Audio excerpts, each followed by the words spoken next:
Hola a todos, bienvenidos a este espacio, aceite y vino para el alma herida.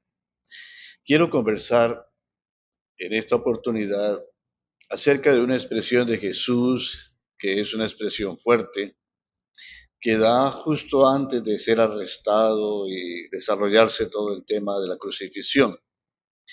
Es una entrada que Jesús hace a Jerusalén, específicamente al templo, y allí da una expresión que es una expresión bastante fuerte.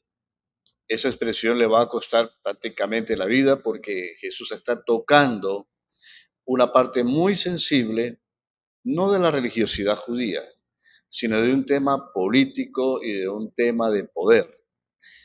Jesús dice, mi casa será llamada casa de oración, como dicen las escrituras, pero ustedes la están convirtiendo en un escondite de ladrones. Mateo 21:13. Cueva de ladrones. Mientras Jesús estaba en Jerusalén, solía hospedarse en Betania, en un barrio de Jerusalén, afuera, en casa de Lázaro, María y Marta, sus amigos. Y Jesús vuelve a la ciudad, a Jerusalén, y realiza una acción pública que se considera la más grave en toda su vida. Es una intervención en el templo, y esa intervención en el templo desencadena su detención y después su ejecución. Jesús llega al templo y con un paso decidido entra en el gran patio de los gentiles, donde se llevan a cabo diversas actividades que se necesitan para celebrar el culto de los sacrificios. Allí en ese patio se cambian las diferentes monedas, monedas del imperio, una moneda especial que era como la moneda internacional, que era el shekel, era la única moneda que se aceptaba en el templo por ser la más fuerte y la más estable de esa época. Lo que quiero conversar es un poco el contexto en el que Jesús dice esas palabras, porque estas palabras de Jesús se han usado aún en nuestra época, pero esas palabras llevan un contexto fuerte. Allí en ese lugar se venden las palomas, las tórtolas y los demás animales que eran necesarios para los sacrificios, para el cumplimiento de los votos. Así que los peregrinos prefieren comprarlos en el mismo Jerusalén en vez de traerlos desde su casa, porque eso implica un riesgo de perderlos o lesionarlos en el camino, y esos animales van a ser examinados en el templo minuciosamente para que no tengan ningún defecto. Y traer un animal que está en riesgo o que está lesionado, pues no le sirve al culto.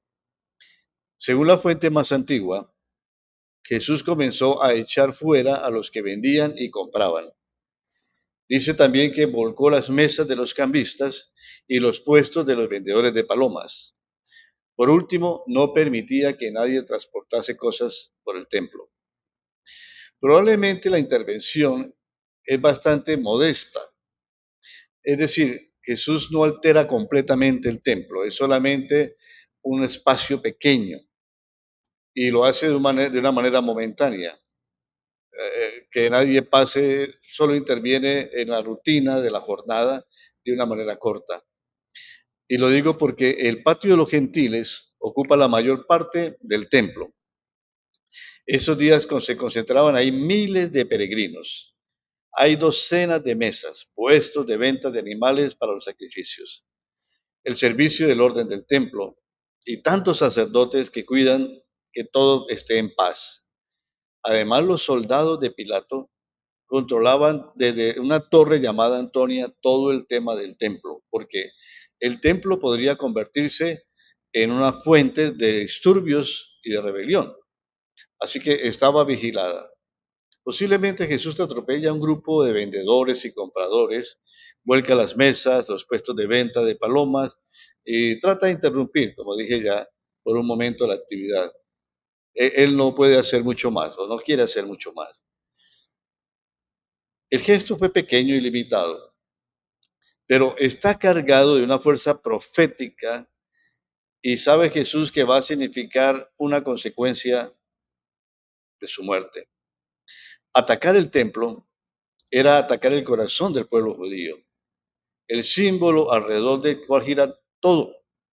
Todo el centro religioso, social y político estaba allí. En aquel lugar santo, signo de la lesión de Israel, se decía que habitaba el Dios del pacto, la presencia que Dios que garantizaba la protección, la seguridad para el pueblo. Allí se hacía visible la unión del cielo y la tierra con los sacrificios, la comunión entre Israel y su Dios y aquellos devotos que venían prosélitos de otros lugares. Solo en el templo se puede ofrecer a Dios un sacrificio agradable y recibir el perdón. Estoy hablando del contexto del momento. Así que en ese lugar santo, protegido de toda impureza y contaminación, se iba a manifestar finalmente la gloria del Dios de Israel. Era la ilusión, era el anhelo que tenían los antiguos profetas, que allí, desde allí, Dios derramaría su ley para todo el mundo. Así que cualquier agresión era una ofensa peligrosa, intolerable, no solamente para los dirigentes religiosos, también para el pueblo. ¿Qué sería de Israel sin la presencia de Dios en medio de ellos? ¿Cómo podrían sobrevivir sin el templo? La acción de Jesús fue sin duda un gesto de protesta, pero ¿qué significado concreto le quiso atribuir a ese arrebato profético? Es lo que pretendo hoy ilustrar en un breve momento. Para entender todo su alcance, tenemos que aproximarnos al clima que envuelve el templo y a los altos dignatarios que lo controlan en esos momentos. El recelo venía desde el mismo inicio de las obras de la restauración de ese templo. Recuerden que el templo fue destruido y estaba siendo restaurado por Herodes. Nadie duda de la belleza y el esplendor del nuevo templo.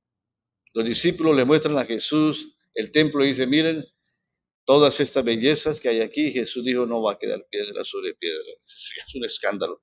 Pero no se dudaba de la belleza que había en el templo. Que no sería igual al Salomón, obviamente, pero tenía su esplendor. Pero ¿cuál ha sido la intención real de Herodes para restaurar ese templo? ¿Quería levantar una casa al Dios de Israel o quería engrandecer su imagen en el imperio? ¿Para qué ha construido aquel gigantesco patio de los gentiles? Es algo nuevo allí, que ocupa las tres partes de la explanada del templo. ¿Para qué acoger a peregrinos fieles al pacto o quería Herodes atraer más bien paganos para admirar su poder? ¿Qué era el templo en esos momentos? ¿Casa de Dios o un signo de colaboración con Roma? ¿Templo de oración o un almacén de diezmos y primicias de los campesinos? ¿Era un santuario de perdón o era un símbolo de las injusticias? ¿Está al servicio el templo del pacto o beneficia a los intereses de la aristocracia sacerdotal? En este lugar de culto ha surgido una enorme organización mantenida por un exagerado cuerpo de funcionarios, de escribas, de administradores, contables, de personal del orden, de siervos de las grandes familias sacerdotales. Más de 2.500 personas, se dice, que estaban al servicio del templo o dependían de todo el tema del templo. Todos vivían del templo.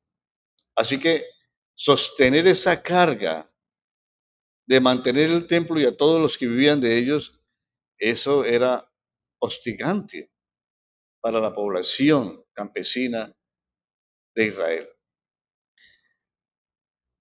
Habían críticas acerca de las poderosas familias sacerdotales que comían y vivían de lujo. Aunque todos presumen de sus linajes, había una dinastía de Sadot que había quedado rota en ese tiempo. Herodes ha importado de Egipto familias sacerdotales. Imagínense eso, que tienen una dudosa legitimidad. Y en este momento son las autoridades romanas las que nombran y quitan a su antojo al sumo sacerdote de turno. No es extraño que los designados se preocupen por apoltronarse en el poder. No están pensando en servir al pueblo. Y distribuían los cargos más lucrativos entre los familiares. Así que todo estaba politizado.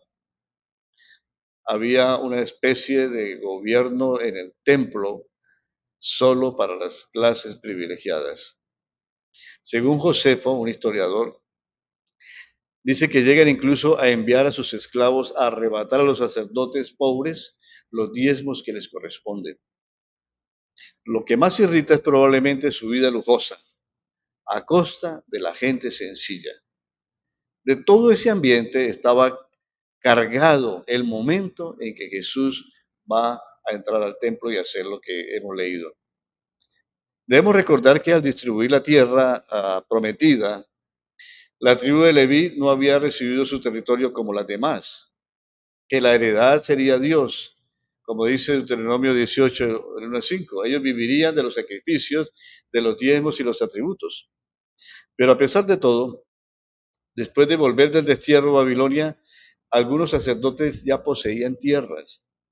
En tiempos de Jesús, bastante habían comprado extensas fincas y posesiones. Recordemos en Hechos donde aparece un levita que vende sus propiedades y las da a la iglesia. Bueno, ¿por qué tenía propiedades ese levita? Pues todo se había cambiado, este asunto de lo que Dios había puesto en el corazón de Israel al comienzo, después de salir de Egipto y después de que Moisés distribuyera la tierra, los levitas no debían tener nada más que servir al templo y vivir de él.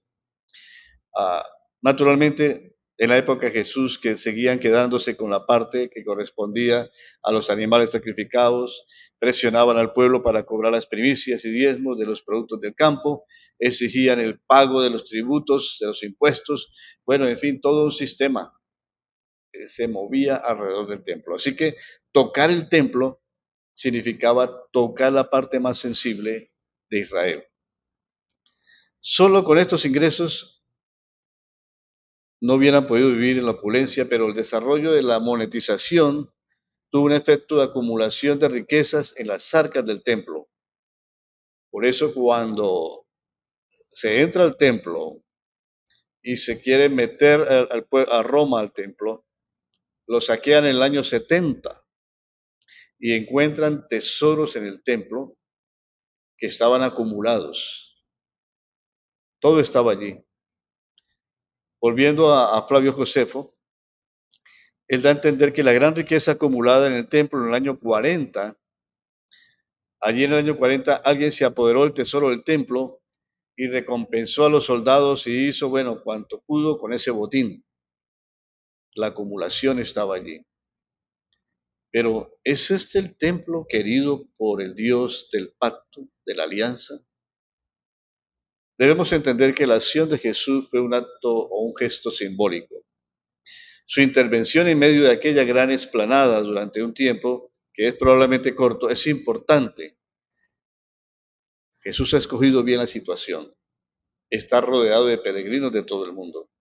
Están los guardianes del templo o la policía del templo, está atenta a cualquier incidente y los soldados romanos, recuerden, están vigilando desde la Torre Antonia cualquier suceso.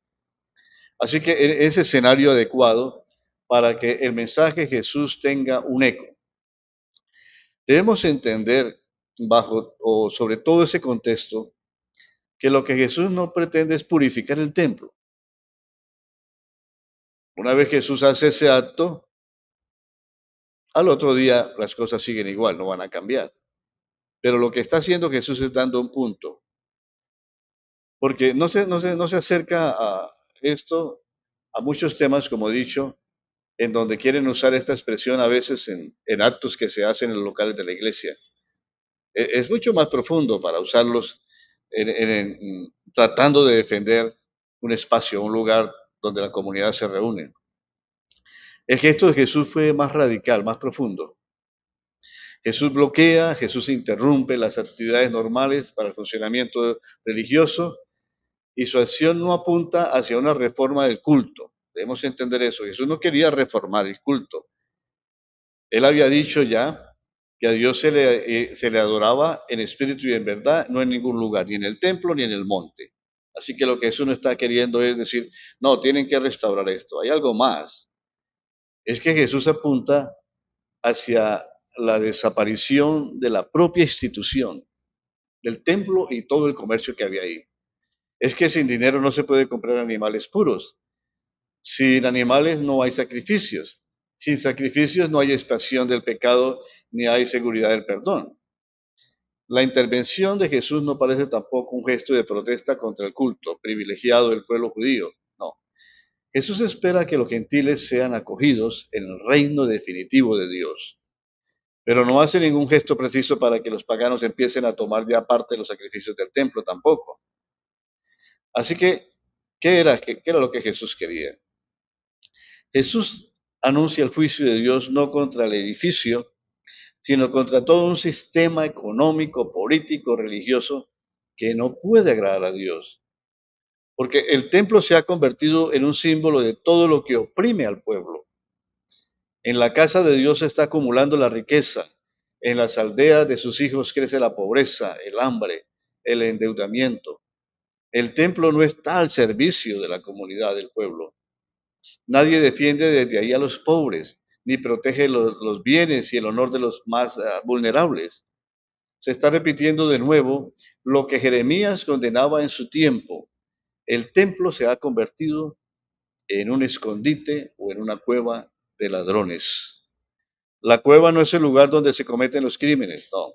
Es donde se refugian los ladrones y los criminales después de haber cometido los crímenes. Así sucede en Jerusalén. No es en el templo donde se cometen los crímenes, sino fuera. El templo es el lugar donde los ladrones se refugian y acumulan el botín. Así que Jesús tiene una palabra fuerte, profética también. Y recordando a Jeremías, capítulo 7, del 1 al 6, dice, este es el mensaje que Jeremías recibió del Señor. Párate en la puerta del templo del Señor y desde allí proclama este mensaje. Escuchen estas palabras todos ustedes, habitantes de Judá, que entran por sus puertas a adorar al Señor. Esto dice el Señor Todopoderoso, el Dios de Israel. Dedíquense a seguir el camino del bien, para que así yo los deje seguir viviendo en este país. No confíen en las palabras de los que los engañan diciendo, este es el templo del Señor. Nada menos que el templo del Señor está aquí, el templo del Señor. Si de veras se dedican a seguir el buen camino, si en verdad se tratan con justicia los unos a los otros, si no explotan a los inmigrantes, ni a los huérfanos, ni a las viudas, si no matan gente inocente en este lugar, ni adoran a otros dioses, pues lo único que sacan con eso es su propia destrucción. En el trasfondo de las palabras de Jesús, han convertido la casa de Dios en una escondite de ladrones, está la amonestación de Jeremías. El gesto de Jesús es una destrucción simbólica, profética, para anunciar el final de ese orden de las cosas. El Dios de los pobres, de los excluidos, no reina ni reinará desde ese templo. Y es triste como algunos pensamientos teológicos esperan que el templo sea reconstruido y que desde allí Jesús vaya a gobernar. Qué lejos está de esta expresión. Jesús no va a legitimar ese sistema. La actuación o el hecho de Jesús ha sido algo que va más lejos. El personal de la seguridad del templo y los soldados de la fortaleza Antonia saben lo que tienen que hacer. Hay que esperar a que la ciudad se encuentre más tranquila y los ánimos de los peregrinos más calmados. El caso no preocupa solo a los sacerdotes del templo, también inquieta a los romanos. El templo es siempre el lugar de conflictos, por eso está vigilado de cerca. Cualquier incidente en ese recinto despierta desconfianza. Quienes ponen en peligro el poder del sumo sacerdote, el fiel servidor de Roma, ponen en peligro la paz. Así que una cosa es cierta, si no abandonan su actitud y renuncian a sus hechos tan subversivos, ese hombre debe ser eliminado. No es aconsejable tenerlo en público mientras está rodeado de seguidores y simpatizantes porque puede producir un gran problema. Ellos van a encontrar el modo de apresarlo de una manera discreta y llevarlo a juicio. Hay un fondo interesante en todo esto. La casa de Dios se ha sido hecho cueva de ladrones. Nos preguntamos desde nuestras comunidades, cómo servimos a Dios. Algunos viven de la acumulación. Pedro ha dicho, ustedes serán convertidos en mercancía para otros. Y de allí, desde ese lugar que es el templo, desde allí se oprime a las personas. Los diezmos, las llamadas primicias, todo el juego de palabras en donde tocan las partes de las personas, sus temores, sus deseos de acercarse a Dios, pero ponen el dinero antes. Eso es una casa, o más bien un escondite de ladrones. Cuidémonos de nuestros corazones de no buscar la gracia de Dios a través de estas cosas, porque podríamos ser parte de ese complejo entramado al que Jesús denuncia claramente. Damos gracias a Dios por la iglesia, por la comunidad sencilla, que ama, que comparte, que acoge, que vive el Espíritu de Jesús en libertad. Gracias por atender el tema. Bueno, espero que sus vidas sigan continuando en bendición y mientras pasa este día, estemos contentos en el Señor.